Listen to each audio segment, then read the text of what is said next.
Salah satu lembu yang special. Lembu ni lembu Angkole. Dia beza sikit. Dia ada kat Afrika je. Dia tanduk jenis panjang macam tu. Tuan-tuan dan puan-puan, sekarang ni jam 11.22 pagi. Sembelihan bermula jam 8.30 lebih kurang lah. Kini kambing dah hampir 80 ekor dan lembu hampir lebih kurang dalam 40 ekor. Jadi kalau kita di Malaysia ni, kalau kita, saya rasa agak terkejut lah sebab sebelah 23 baru.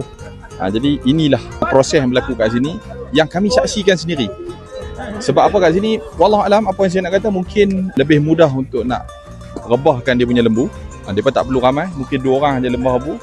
Kemudian untuk nak lapah pun boleh kita tengok kat sini, 2 orang je lapah. 1 ekor 2 orang lapah, 2 orang lagi tukang pegang. Nampak dekat sana sama juga. Kat sana 3 orang tengah uruskan, yang mana 2 orang lapah, 1 orang pegang. Kat sini pun lembu yang disembelih. Dah tuan-tuan dan puan-puan, sekarang ni kita dah ada sebahagian yang telah dibungkus. Yang ni kambing yang telah dibungkus, tuan-tuan boleh tengok dekat bawah ni.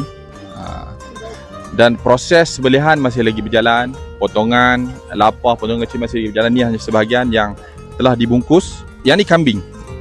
Mungkin boleh tengok apa yang kita letak dalam ni. Kita letak kambing ni taklah banyak sangat. Sebungkus ni kita bukan bagi untuk 1 orang. Sebungkus ni kita nak bagi untuk 1 keluarga. Kalau saya pegang ni dalam lebih kurang dalam 4 kilo, lebih kurang 3 ke 4 kilo. Yang mana yang ni kita 1 bungkus ni kita akan bagi untuk 1 keluarga, untuk depa rasa nikmat makan daging pada hari raya dengan kita.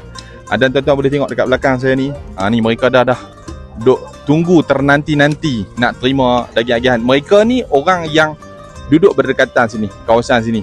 Sebenarnya untuk agihan ni kita dah ada letak dah beberapa tempat yang kita akan bagi. Sebahagian kecil kita akan bagi di sini, sebahagian yang besar lagi kita akan bagi di tempat lain. Tempat yang kawasan yang lebih pedalaman, kawasan yang lebih susah. Tapi kalau nak kata nak membahagiakan, nak memenuhi hati mereka semua, mungkin agak sukar. Mereka terlalu ramai. Dan majoriti mereka adalah mereka yang miskin. Jadi kita cari yang termiskin, yang tersusah di antara yang susah. Jadi terima kasih kepada tuan-tuan, puan-puan yang turut serta bersama dengan Akhiri Korban, sertai korban tahun ni. Dan moga-moga Allah terima segala amal ibadat, Allah terima korban kita untuk kita bawa di hari nanti.